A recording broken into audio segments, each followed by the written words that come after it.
Igbo, Ohanaeze. Ohanaeze, Igbo bụ Igbo. Igbo ndị ọma ekene m unu. Onye unu na-anụ unu ya bụ adunu nwanyị ji Igbo eme ọnụ. Igbo jikwazi eme ọnụ bụ Chief Lady Queen Ibeto. Adabuzo ndị Igbo bụ President ndị Ohanaeze, United Kingdom and Ireland General Assembly.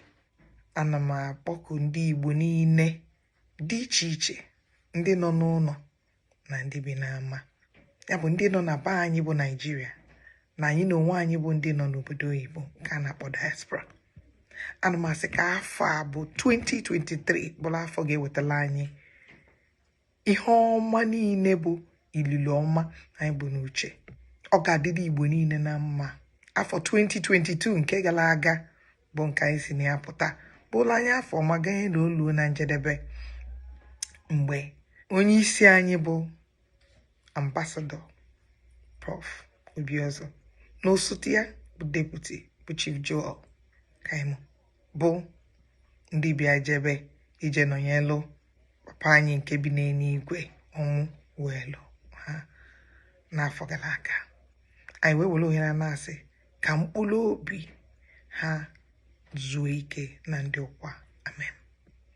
Anyị jikwa ohere a wee na-asị ka ezinụlọ onye isi anyị na deputy ya, ka Chineke gbaa ha ume wee nye ha obi mmachi ike a ga-eji wee gabiga oge a ihe mberede a dakwasa ha. Welukwa opportunity a wee na-asị ndị Igbo niile nọ n'ebe dị iche iche, o mere anyị niile oke ozu dara. Ọ ga-adịle ezinụlọ Obiozo na ezinụlọ Chief Joel na mma. Chukwu ga-anọnyere ha n'ofu n'ofu.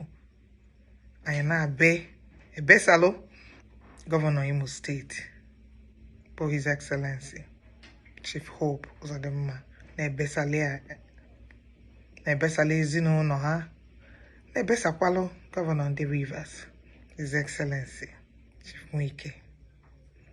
Anyị na-ebesakwalụ Ohanaeze dị iche iche nọ n'ebe dị iche iche, all the executives ndị Ohanaeze obodo anyị bụ Nigeria na ndị bụ ndị nke anyị na ha nọ na diaspora.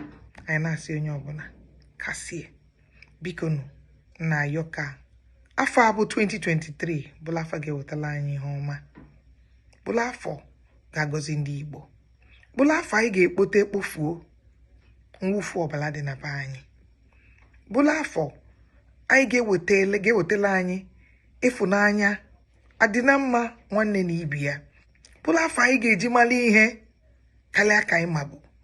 Na-ayọ ka anyị niile gbakọta ọnụ bụla ofu n'ihe ọbụla ndị Igbo na-eme, bido n'ọchịchị wee luo na onyinye. Wee na-ayọ ndị na-abata bụ ndị Chukwu ga-akpọbata n'afọ anụ anyị banye, ka biko ka anya ha luo n'ebe ụmụ anyị nọ bụ ndị ntorobịa, ndị na-etolite etolite, ndị bụ ndị a ga-ewere ọchịchị atinye n'aka n'oge na-adịrị anya, ka ha buru ụzọ n'ihe a ga-etinye anya na ya.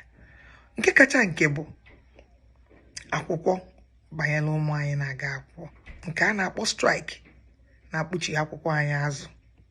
Anyị na-asị na a ga-enye anya na ya.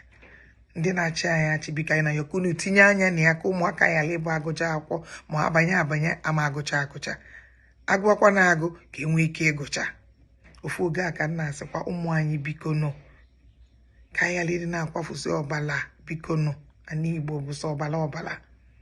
Ọ na-ewute anyị na ihe dị iche iche na-eme na be anyị abụrụ ihe otu ọka dị, kama nọọ mkpagbu butere ụmụ ihe niile. Anyị na-ayọ biko ka anyị na-enye anya bụla ofu, ka anyị wee nwee ike na-eme ihe eji mara anyị bụ afịa ọzụzụ, bụ ihe debere anyị, bụ ihe mere na n'Igbo ji wee bụ sọ mma ka ọ dịwa.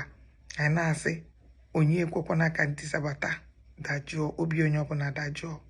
Ka anyị gbapụ n'igwe tinye aka mee ka obodo anyị dịkwa mma ọzọ, mee ka n'Igbo dịkwa mma ọzọ. Na-ayọkwa ndị nọ n'obodo Igbo aka unu lụọ ụlọ, aka akụ lụọ ụlọ ka Igbo si maka na abụ m onye Igbo. Ihe mme